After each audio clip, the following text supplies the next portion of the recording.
Hola, los saludo de nuevo porque la verdad que esto para mí es otro día y otra semana, aunque admito que con esto de la pandemia todos los días y todas las semanas son bastante parecidas. Como siempre, antes de empezar, vamos a repasar un grupo de preguntas o consignas que ustedes tendrían que poder resolver en base a lo que vieron en los videos anteriores.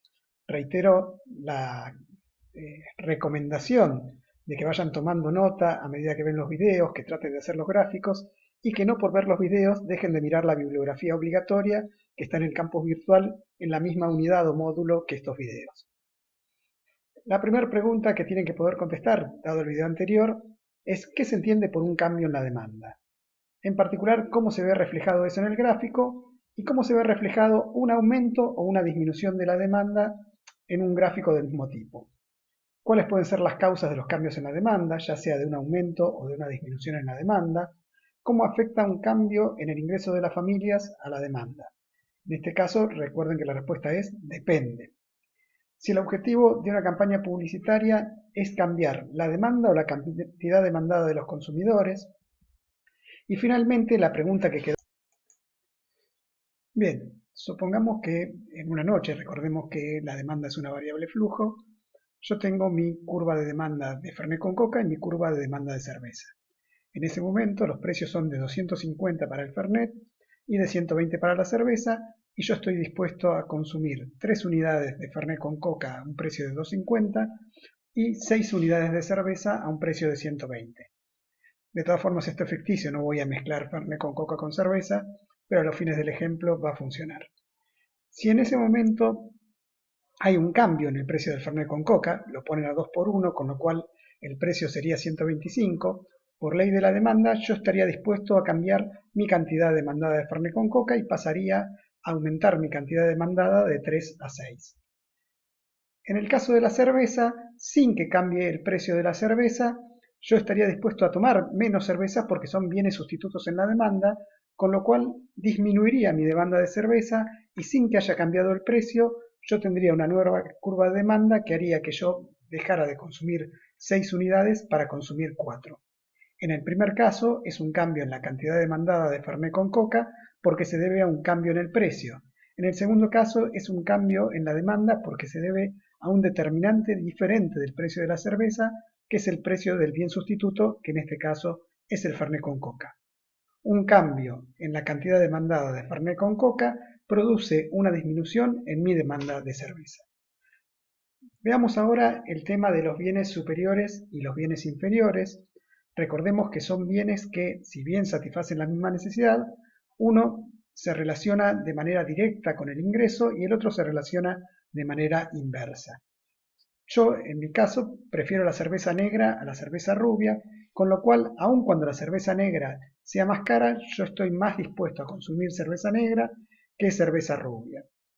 En ese caso diría que la cerveza negra es para mí un bien normal o superior y que la cerveza rubia es un bien inferior. Supongamos que aumenta mi nivel de ingreso. En ese caso yo aumentaría mi demanda de cerveza negra y al mismo tiempo disminuiría mi demanda de cerveza rubia, que es para mí el bien inferior, y sin que haya cambiado el precio ni de la cerveza negra ni de la cerveza rubia, yo aumentaría la cantidad que voy a consumir de cerveza negra porque es un aumento en la demanda y pasaría de 4 unidades a 6 y disminuiría mi demanda de cerveza, lo que haría que dejaría de consumir una unidad pasando de 3 unidades de cerveza rubia a 2. Como mi nivel de ingreso es mayor, opto por el bien superior normal y dejo de optar por el bien inferior. Antes de seguir, vamos a ver algunas preguntas para dar por terminado este tema de la demanda y las preguntas son estas. ¿Cómo afecta el precio de un bien a la cantidad de demanda del bien y a la demanda del sustituto? Esto es lo que hicimos en el primer ejemplo de acá, piénsenlo. ¿Cómo se refleja en el gráfico un aumento del ingreso de la unidad de consumo en la demanda de dos bienes, uno normal o superior y otro inferior? ¿Qué pasaría si en vez de un aumento del ingreso hubiera una disminución del ingreso? ¿Qué pasaría con la demanda del bien superior o normal y del bien inferior? Y supongan que se descubre que el consumo de sal aumenta las probabilidades de contagio del COVID-19, ¿cómo afectaría eso la demanda de sal? La idea es que agarren un papel y se pongan a garabatear esto y lo consultan en el foro de teoría o en las clases prácticas. Una vez completado esto, vamos a pasar al tema siguiente, que es de la demanda, pero está un poquito disociado con el tema anterior. El tema es elasticidad-precio de la demanda. La elasticidad-precio de la demanda es una medida de la capacidad de reacción de los consumidores para cambiar la cantidad demandada ante un cambio en el nivel de precios. Así, decimos que una mayor elasticidad se interpreta como una mayor capacidad de reaccionar ante un cambio en el nivel de precios y, por el contrario, una menor elasticidad sería una menor capacidad de reaccionar. Lo contrario de elasticidad en economía es la inelasticidad, o sea que es lo mismo decir que una demanda es más elástica que otra entre dos niveles de precios que decir que es menos elástica entre esos mismos precios. La elasticidad de precios tiene sus propios determinantes que no hay que confundir con los determinantes de la demanda. En este caso estamos hablando de cuáles son los determinantes de que tengamos una mayor o una menor capacidad de reacción ante un cambio en el nivel de precios. Bien, veamos los determinantes de la elasticidad de precio de la demanda. El primero es la existencia y la disponibilidad de sustitutos próximos en el consumo, o sea que existan otros bienes que satisfacen la misma necesidad que el bien en el cual cambia el precio.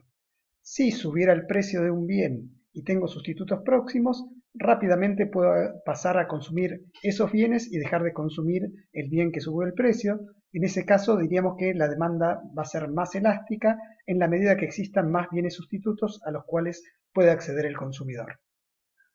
Otro de los determinantes es la importancia del gasto en consumo de ese bien en el presupuesto de la unidad de consumo. Cuanto más incidencia tenga en el gasto en ese bien en el presupuesto familiar, más estará dispuesta la familia a alterar la cantidad consumida y por lo tanto la demanda será más elástica.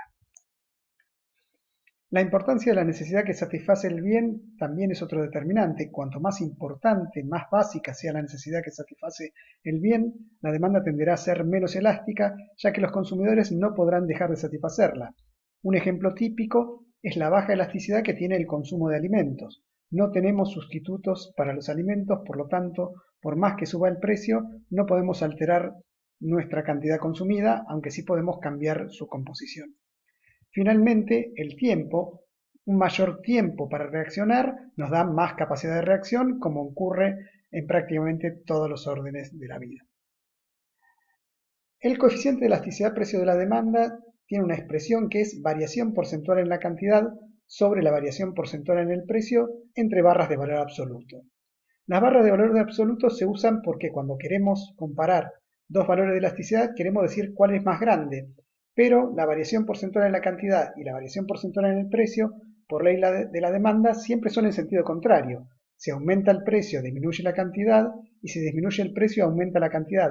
O sea que en principio, la división de la variación porcentual en la cantidad por la variación porcentual en el precio siempre da negativa. Y usamos la barra de valor absoluto para decir que el valor más grande es el que corresponde al número más grande con independencia de su signo.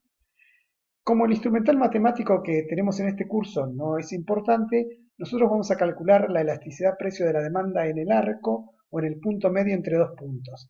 Esto, con aparataje matemático más sofisticado, se hace a través de un procedimiento matemático que se llama la derivada, que permite calcular la elasticidad-precio en cada punto. Nosotros vamos a calcular la elasticidad-precio entre dos puntos, los cuales nos va a llevar a resultados que van a ser, respecto de las conclusiones que podemos sacar, similares y nos van a complicar menos la vida matemáticamente.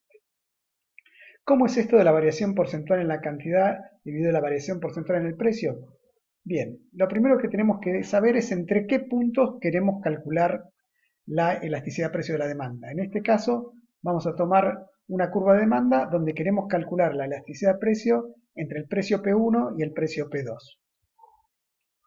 Cuando hablamos de la variación porcentual en la cantidad, es la variación relativa a la cantidad anterior multiplicada por 100. ¿Por qué usamos variaciones porcentuales y no absolutas? Bueno, supongamos que alguien dice, dejé de consumir 2 pintas de cerveza por noche. ¿Eso va a ser mucho o va a ser poco? Bueno, depende de cuántas consumía. Si consumía 20 pintas por noche y dejó de consumir 2, no es para tanto. Pero si consumía 3 pintas por noche y dejó de consumir 2, dejó de consumir un montón, más de la mitad. Por eso referimos a una variación relativa, una variación porcentual y no una variación absoluta. La variación porcentual en el precio, por su parte, es la variación en el precio dividido el precio por 100. La variación en el precio no es más que la diferencia entre el precio final y el precio inicial. En este caso, la variación en el precio sería negativa porque el precio final es más bajo que el inicial y eso se ve reflejado con la flecha que va hacia abajo. Y la variación porcentual en la cantidad es positiva porque la cantidad final es mayor que la cantidad inicial. Disminuyó el precio y aumentó la cantidad demandada, tal como indica la ley de la demanda. Cuando queremos sacar el porcentaje, que hacemos variación porcentual como variación en la cantidad dividido la cantidad inicial, lo que vamos a tomar como referencia para las cantidades y el precio es el punto medio, o sea, el promedio entre el Q1 y Q2 para las cantidades y el promedio entre P1 y P2 para el precio. Reemplazando estos valores en la fórmula, obtendríamos el valor de la elasticidad precio de la demanda. Este coeficiente se puede calcular con otras expresiones, pero las expresiones no son más que reemplazar dentro de la fórmula original cada una de las partes de la fórmula que se desarrollaron en la diapositiva anterior. Si reemplazamos la fórmula de las variaciones porcentuales por su fórmula, o sea, variación porcentual en la cantidad, como la variación en la cantidad dividido la cantidad por 100 y variación porcentual en el precio por variación en el precio dividido el precio por 100, y operamos matemáticamente, simplificamos el 100 y pasamos a operar la cantidad y el precio que están en los denominadores, nos queda la elasticidad precio de la demanda como la variación en la cantidad dividido la variación en el precio por el precio dividido la cantidad.